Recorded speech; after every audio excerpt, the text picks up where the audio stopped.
Here's a thought that doesn't get enough airtime. What if the answer isn't out there in a job search? What if it's still in the building? Most career conversations in this second half of your working life default to one of two options: either stay where you are and grind it out, or start looking for something new. Those get treated as the only two options. And for a lot of people in their 40s, 50s, and 60s, both of those options feel exhausting before they even begin. But there's a third option, and it's not a compromised position, it is an actual strategy. It's just rediscovering what drew you to this work in the first place and renegotiating how you show up inside the organization you're already in. That's what this episode is about. Not about convincing yourself to be grateful, not about lowering your expectations. This episode is about being deliberate enough to ask, is there a version of this role and how I can contribute here that would re engage me? And if so, what would it take to find or even build that version? This is Live Without an Expiration Date. I'm Rich Jones, and let's get into it. Here's why this conversation gets skipped. I want to start by being honest about why most people in this situation skip straight to the job search. It's not laziness. It's not that they haven't thought about it. It's actually one of the few specific things that cause them to skip to a job search. I'll name these reasons. First, the narrative pull. We live in a career culture that celebrates the move, the new title, the new company, the new chapter. LinkedIn lights up for that. There's a social grammar around reinvention and pivots that almost always implies going somewhere else. Staying put and renegotiating what you do, that typically doesn't get a notable post on LinkedIn. Staying put doesn't have a story arc that other people recognize and applaud. So even when staying put might be the smarter play, it feels less like a decision and more like settling. The framing of the story of the framing of the stay decision needs to be questioned. Second, the sunk cost of disengagement. By the time most people are seriously asking whether to stay or leave, they've been disengaged for a while, months, sometimes longer. And disengagement has a compounding effect on how you see your options.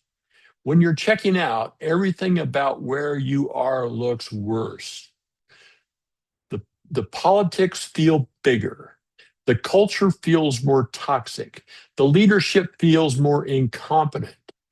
It's not that those perceptions are wrong. Sometimes they're entirely accurate. But when you're running on low energy and low connection, you're also not perceiving the full landscape clearly. From this vantage point of disengagement, the job search looks cleaner. It's seen as a fresh start, a clean slate, a new cast of characters. And honestly, that appeal is real. I'm not dismissing it. But I've watched a lot of people make the move, myself included in earlier chapters, and land somewhere that felt genuinely new for about 90 days before the same patterns reasserted themselves.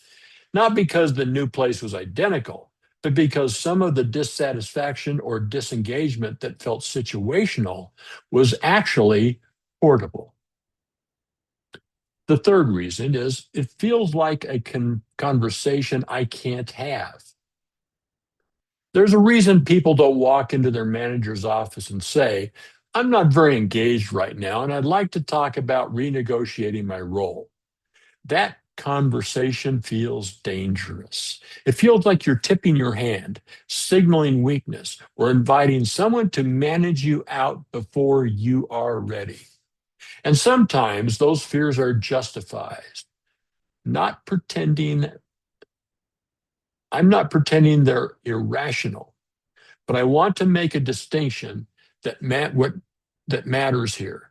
That there's a difference between negotiating for role evolution and confessing your dissatisfaction. Negotiating for role evolution is a professional conversation that strong contributors have all the time. Confessing dissatisfaction is a different conversation entirely. We'll get to the mechanics of how to have the first one without it becoming the second. For now, the point I want to make is this. The reason this conversation gets skipped is mostly cultural and psychological, not practical. The practical case for exploring role evolution first, before the job search, is actually pretty strong. And here's the most practical thing I can say. A job search is expensive, not just in time and energy, though it's that too. It's expensive in terms of what it costs your performance in your current role, your relationships inside the organization, and your leverage if the search takes longer than you expect. And in this market, at this career stage, it often takes longer than you expect. So, at a minimum, the job evolution conversation deserves 60 days of honest effort before you start updating your resume. Now, let's diagnose and understand actually what's changed. If you're going to renegotiate from a place of clarity rather than frustration, we need to do some diagnostic work first because I'm not engaged is a symptom, not a cause. And if you don't understand the cause, you're going to either negotiate for the wrong thing or walk away from something that could have been fixed. So let's look at four most common causes of disengagement in the second half of a career. These aren't mutually exclusive. You might even recognize two or three. The first is role drift. This one is quiet and gradual and very common. You were hired for or evolved into something that fit you well. You were doing work that used your actual capabilities, working at the right level of complexity with the right kind of visibility. And then, over time, the role shifted. Maybe the organization restructured. Maybe a new leader came in and redistributed responsibilities. Maybe the things you were blessed at got automated, outsourced, or absorbed by somebody else. Maybe you just got pigeonholed as the person who handles a specific function and nobody revisited whether it was still the best use of you. Role drift doesn't usually announce itself. You look up one day and realize you're spending most of your time on things that feel small, peripheral, or like they're below what you're capable of doing. The work stopped growing with you. That is role drift. The second is relationship deterioration. Work is relational. That sounds obvious, but we underestimate how much of our engagement is driven by the quality of our working relationships with your direct leader, with peers, with people you're developing, with whoever has influence over what you get to work on. When these relationships change, when a leader you respected left, when a team you built got broken up, when the peer you collaborated best with went somewhere else, the quality of your daily experience changes with them. And it's very easy to confuse that relational loss with something being wrong with the role itself. That is relationship deterioration. The third reason is purpose erosion. This one hits harder in the second half of a career than it does earlier. When you're still building credentials and can defer the meaning question, when you let me state that again. This one hits harder in the second half of your career than it does earlier, when you're still building your credentials and can defer that meaning question. By mid career and beyond, most people need to feel like what they're doing connects to something that matters. That can be the organization's mission has changed, the people you're developing have changed, the problems you're solving has changed, or the legacy they're building has changed. When the line of sight gets blurry, when you feel like a cog in a machine that's moving in a direction you don't believe in, or when the work feels like output without consequence, purpose erosion sets in. There is no amount of compensation that fully addresses that. That is purpose erosion. The fourth reason is recognition and trajectory stagnation. This is one people often are sometimes embarrassed to name, but it's real. If you've been doing work at a high level and not been seen and it's not being seen, acknowledged, or rewarded, and if there is no visible path for the next thing, that wears on you. Not because you're driven primarily by status, but because recognition is information. It tells you whether your contribution is landing, if you're valued, if there's a future here.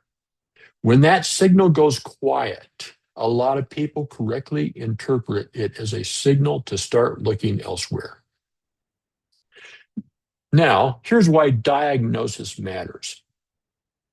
Each of these causes of disengagement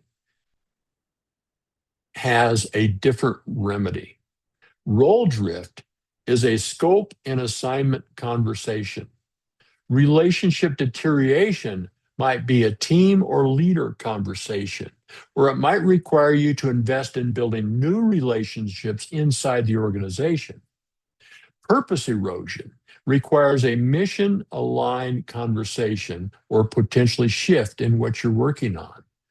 Recognition stagnation requires a visibility and trajectory conversation. If you skip the diagnosis and go straight to I should leave, you might be leaving to solve a relationship problem with a role change, which doesn't work. Or you might be addressing a purpose erosion with a compensation negotiation, which also doesn't work. Before you do anything, get clear on what is actually broken. That clarity is what makes the negotiation possible. One more thing before we move on. Sometimes the diagnosis reveals that the issue isn't fixable inside the organization. The culture is genuinely toxic. The leadership is genuinely incompetent. The mission genuinely conflicts with your values. If that's the diagnosis, then the job search is the right call, and you should make it without guilt or second guessing. But that's a different conclusion than I'm not engaged. And if you want to get there on purpose, not by default. Let's rediscover what we actually want to do more of. So let's now talk about the rediscovery piece, because renegotiating your role without first rediscovering what you want it to become is just moving boxes around. You end up with a different set of things you're not engaged by. The rediscovery work is worth taking seriously. It's not a quick exercise. I'd give it a full week of intentional reflection before you try to translate any of it into a conversation. Here's the framework I use with people I work with. I call it the energy audit. It has three parts. Part one, track your energy for 2 work weeks, not your productivity, not your output, your energy. At the end of each day, do a simple review. What drains me? What was neutral? What energized me? Keep it short, 3 or 4 bullets each. Don't editorialize, just observe. By the end of 2 weeks, you'll have a data set. And the patterns will emerge that your in the moment experience is probably what your in the moment experience is probably obscuring. You'll notice that certain types of problems light you up while others feel like work that feels like work. You'll notice which relationships energize you and which ones cost you. You'll notice whether you're more alive when you're building something from scratch or improving something that already exists, whether you prefer complexity or execution, whether you get more out of individual deep work or collaborative problem solving. This isn't about what you're good at. It's about what you want to do more of. Those two things overlap, but they're not the same thing. That's part one. Track your energy. Part two is go back farther. Before this role, maybe even before this company, think about 3 or 4 moments in your career when you felt the most alive at work, not necessarily the most successful, though sometimes those overlap. These times, those times when you felt the most present, the most engaged, the most like, this is what I'm supposed to be doing, is what you're looking for. What were those moments? What were the conditions? What kind of work was it? Who were you working with? Were you building, solving, or contributing? This exercise is powerful because it bypasses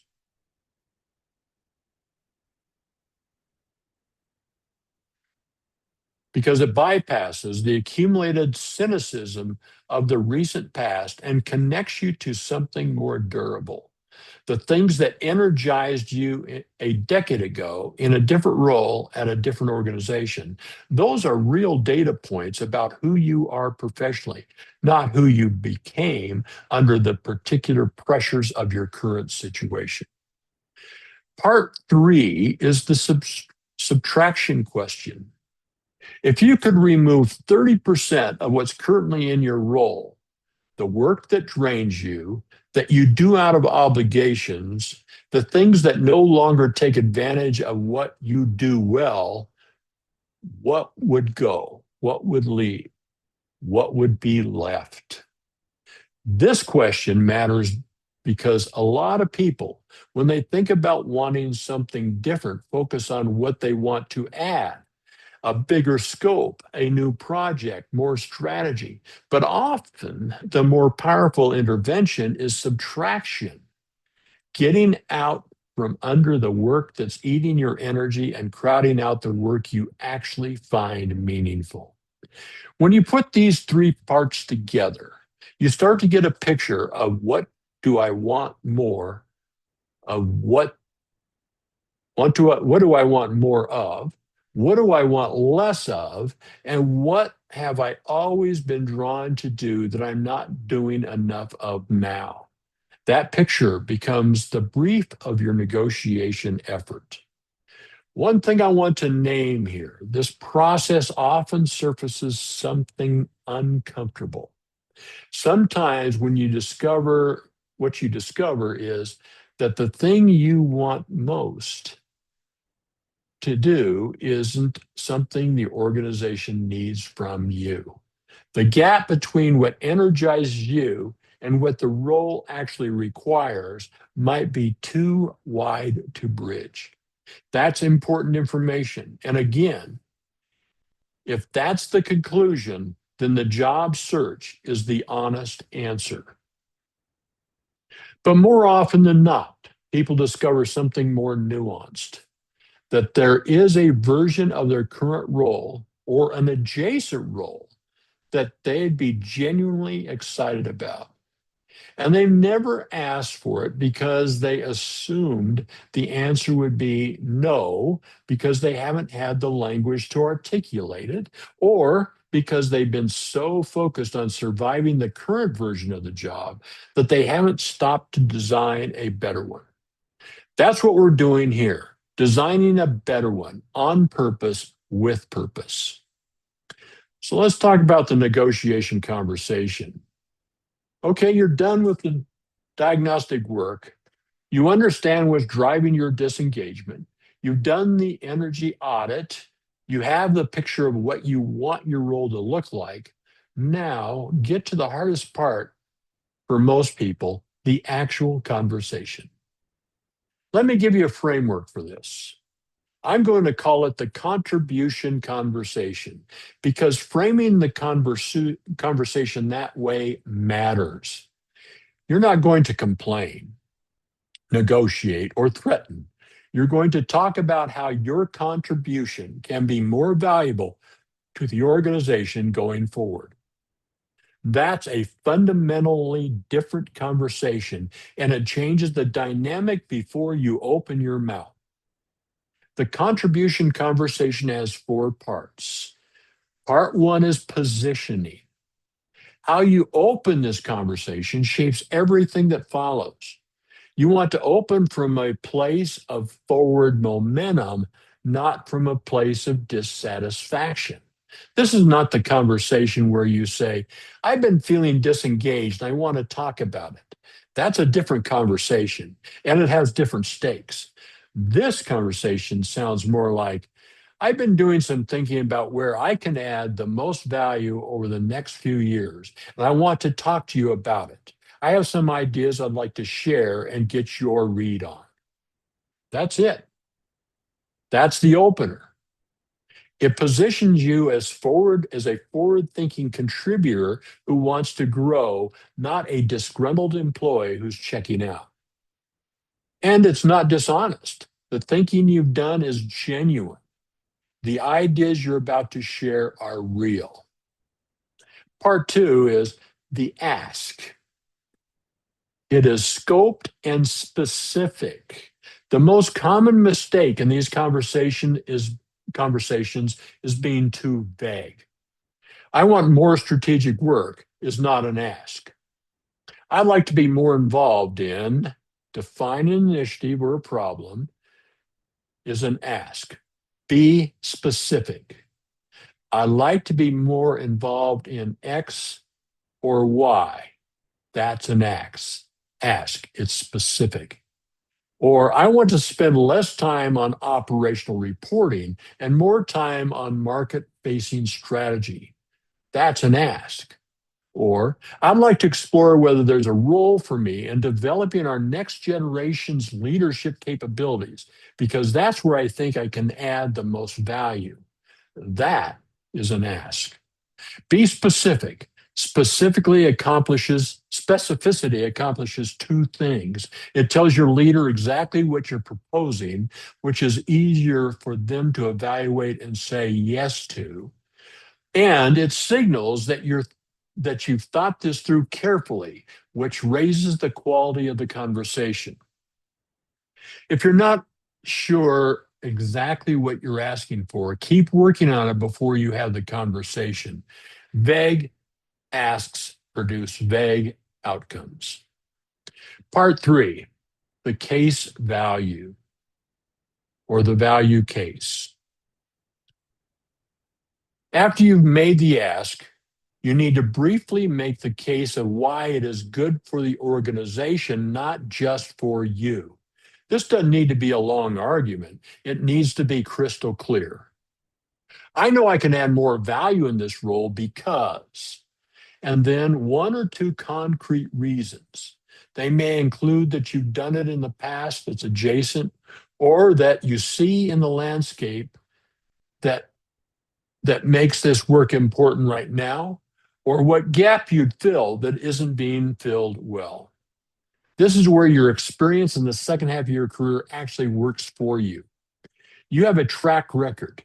You have context. You can make a credible case that a 28-year-old in the same conversation can't make because you have the receipts. Use them. Part four is the invitation. Close the first conversation with an invitation, not an ultimatum. Say something like, I wanted to put this on your radar and get your reaction. What do you think? Does this connect with where you see things going? You're inviting collaboration, not forcing a decision. You're leaving room for your leader to process, ask questions, push back, or bring others into. Most meaningful role evolutions don't happen in a single meeting. They happen over several conversations. The goal of the first one is to open the door, not walk through it completely. Now we're going to get really real and talk about a few things that can go wrong in this conversation and how to handle them. What if they say no? First, be specific about what they're saying no to. Are they saying no to this particular ask or no to any kind of evolution in your role? Those are different answers. If it's the former, ask what would need to be true for the answer to be yes. That question is both useful and signals that you're serious about without being threatening. What if they're dismissive? If you get a non-answer, let me think about it, followed by nothing, follow up once specifically. I want to circle back on the conversation we had a few weeks ago. Do you have any initial reactions? If you get a second non-answer, that's data.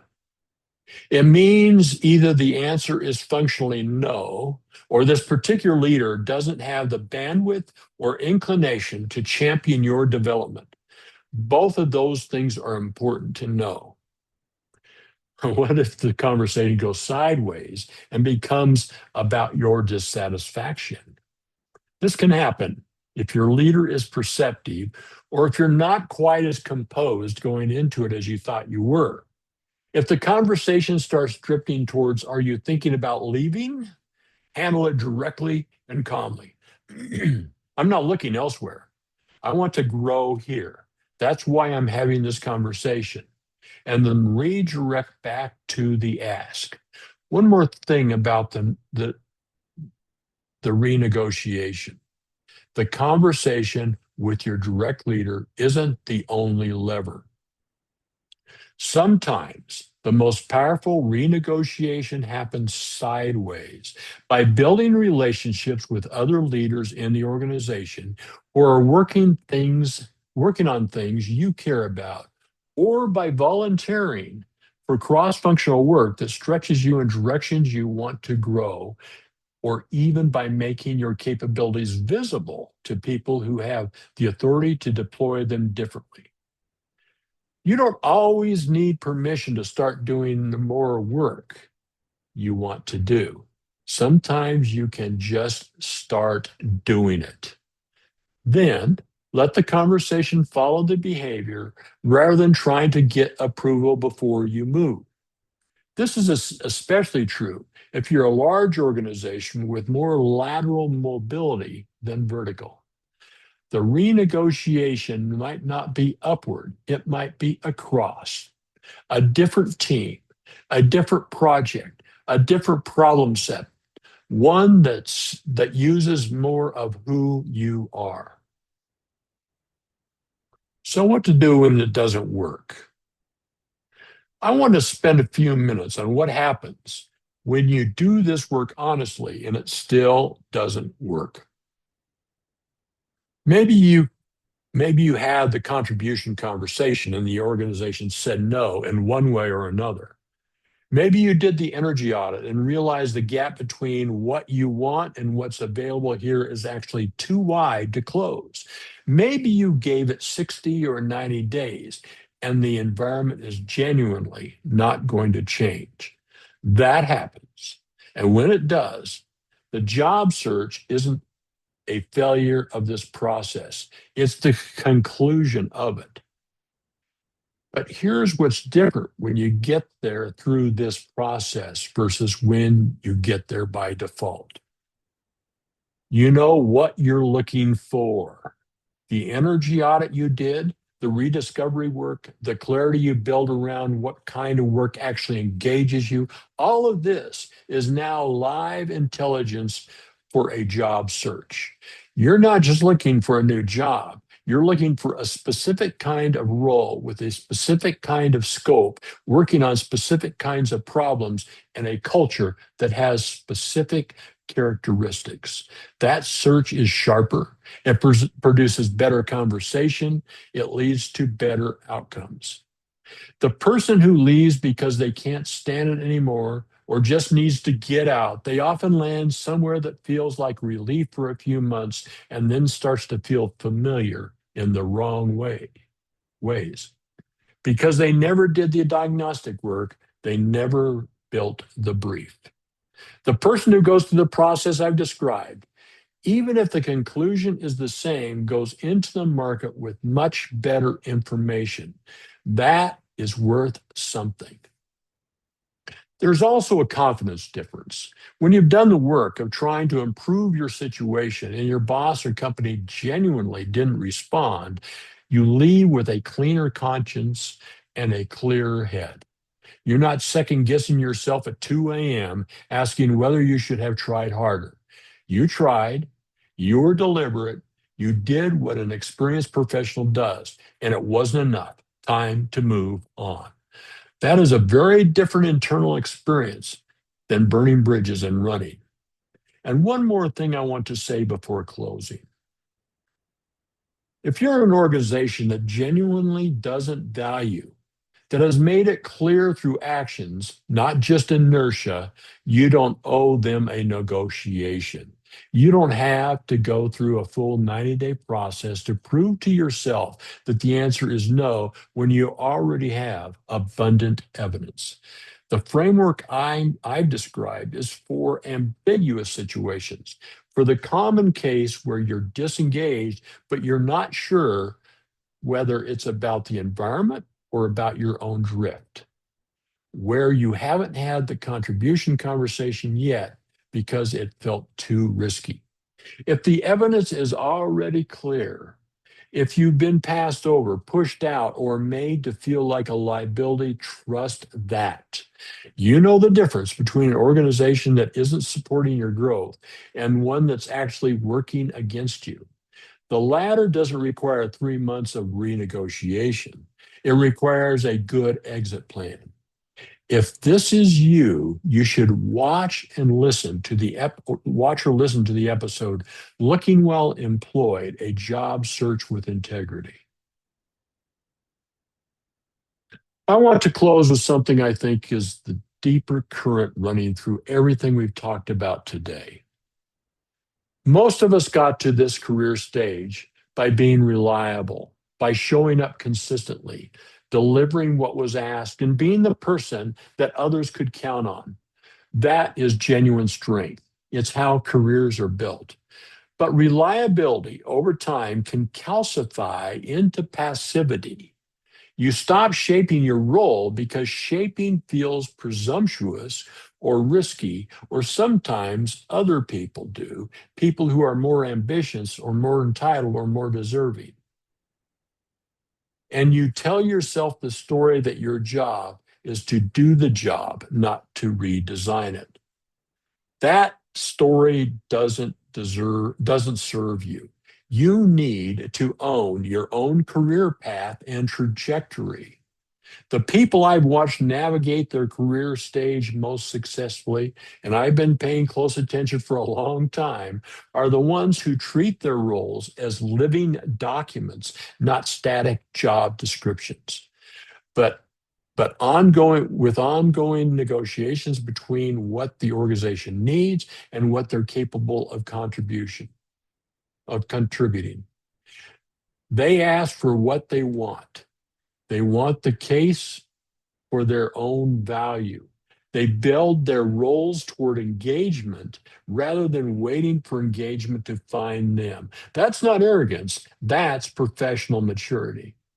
And for those of us who have been in the workforce long enough to have seen multiple cycles, multiple reorganizations, leadership changes, industry disruptions, we have something that younger colleagues don't have yet. We know that no role stays the same. The only question is whether it changes in your favor or away from your favor. We know that the conversation you avoid is usually the one you need to have. We know that the energy you spend waiting for someone else to fix your situation is energy that could have gone into fixing it yourself. You've earned the right to the contribution conversation, not by virtue of your tenure, but by virtue of your track record, your judgment, and the investment you've made in doing good work. Use it. Rediscover what you want to be doing, build the brief, have the conversation, give it a real chance. And if it doesn't work, if your organization doesn't meet you where you are, you leave with your head up and your brief in hand and ready to find a place that can. That's the frame, not the desperation, not the drift, clarity and intention in every step. That's what living without an expiration date looks like in practice. Thanks for spending this time with me today. I'll see you in the next episode.